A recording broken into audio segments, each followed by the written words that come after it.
नमस्कार, आप देख रहे हैं क्यूरियस इनसाइट्स।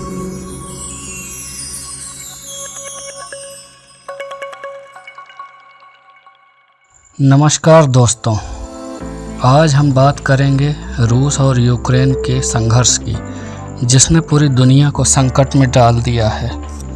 आखिर पुतिन ने यूक्रेन पर हमला क्यों किया?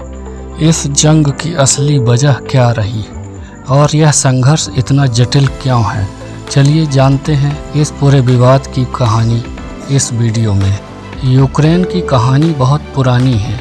यह देश कभी सोवियत संघ का हिस्सा हुआ करता था, लेकिन 1991 में जब सोवियत संघ का पतन हुआ तब यूक्रेन ने अपनी स्वतंत्रता की घोषणा की।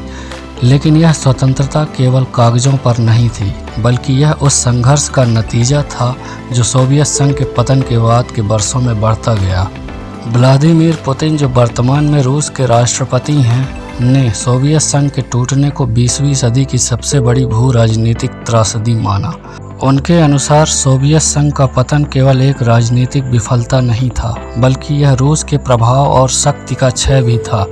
यही कारण है कि पुतिन ने हमेशा उस शक्ति और प्रभाव को पुनः स्थापित करने की कोशिश की है जो कभी सोवियत संघ के पास था।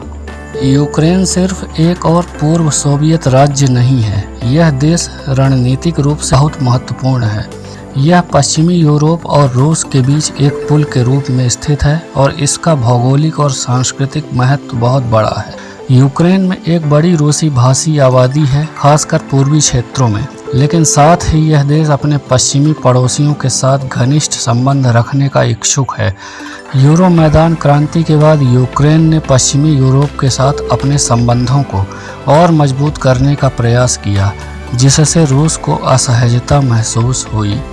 वर्ष 2013-14 में यूक्रेन के यूरो मैदान क्रांति ने पूरी दुनिया का ध्यान अपनी ओर खींचा। यह आंदोलन तब शुरू हुआ जब तत्कालीन राष्ट्रपति विक्टर यानुकोविच ने यूरोपीय संघ के साथ एक सहयोग समझौते पर हस्ताक्षर करने से इनकार कर दिया। इसके परिणाम स्वरूप लाखों यूक्रेनियन सड़कों पर उतर आए और अंततः यानुकोविच को सत्ता से हटा दिया गया।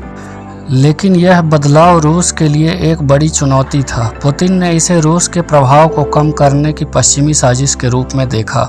परिणाम स्वरूप 2014 में रूस ने यूक्रेन के क्रीमिया प्रायद्वीप पर अवैध रूप से कब्जा कर लिया, जिससे अंतर्राष्ट्रीय स्तर पर आलोचना हुई। के अलावा रूस ने यूक्रेन के पूर्वी क्षेत्रों डोनेट्स्क और लुहांस्क में रूस समर्थक अलगाववादियों का समर्थन किया। यह संघर्ष अब तक जारी है और इसने यूक्रेन में बड़े पैमाने पर तबाही मचाई है। यह संघर्ष सिर्फ रूस और यूक्रेन के बीच का नहीं है, इसका प्रभाव पूरे विश्व पर पड़ा है। नाटो और यूरोपीय संघ ने यूक्रेन के पक्ष में समर्थन जताया है, जबकि रूस ने इसे पश्चिमी देशों की एक साजिश के रूप में देखा। पुतिन ने बार बार कहा है कि रूस के सुरक्षा हितों को नज़रअंदाज किया जा रहा है। नाटो का विस्तार विशेष रूप से पूर्वी यूरोप में रूस के लिए एक बड़ा खतरा माना गया है। पुतिन का दावा है कि अगर यूक्रेन नाटो का सदस्य बनता है तो यह रूस की सुरक्षा के लिए एक बड़ा खतरा साबित हो सकता है। यह तनाव अब एक नए शीत युद्ध की शुरुआत का संकेत दे रहा है, जहां पश्चिमी लोकतंत्र और रूसी निरंकुशता के बीच टकराव की संभावना बढ़ रही है। इस युद्ध का सबसे बड़ा प्रभाव आम लोगों पर पड़ा है। हजारों लोग मारे जा चुके हैं, लाखों लोग अपने घरों से बेघर हो चुके हैं और पूरे क्षेत्र में मानवीय संकट पैदा हो गया है। यूक्रेन के शहरों और कस्बों को युद्ध ने तबाह कर दिया है। लोग अपने घरों को छोड़ने पर मजबूर हो गए हैं और उन्हें अनिश्चित भविष्य का सामना करना पड़ रहा है।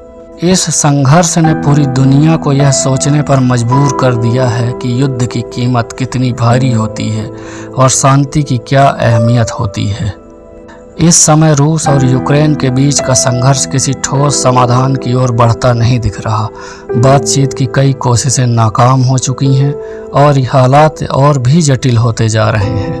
भविष्य में क्या होगा यह कहना मुश्किल है, लेकिन एक बात स्पष्ट है, यह युद्ध न केवल रूस और यूक्रेन के लिए बल्कि पूरी दुनिया के लिए एक बड़ा खतरा बन चुका है। तो दोस्तों, ये थी रूस यूक्रेन युद्ध की पूरी कहानी। उम्मीद है कि आपने इस वीडियो से कुछ नया सीखा होगा। अगर आपको हमारा वीडियो जानकारी पूर्ण लगा हो तो इसे लाइक और शेयर जरूर करें और हमारे चैनल क्यूरियस इनसाइट्स को सब्सक्राइब करना ना भूलें। अगली वीडियो में फिर मिलते हैं, तब तक के लिए जय हिंद।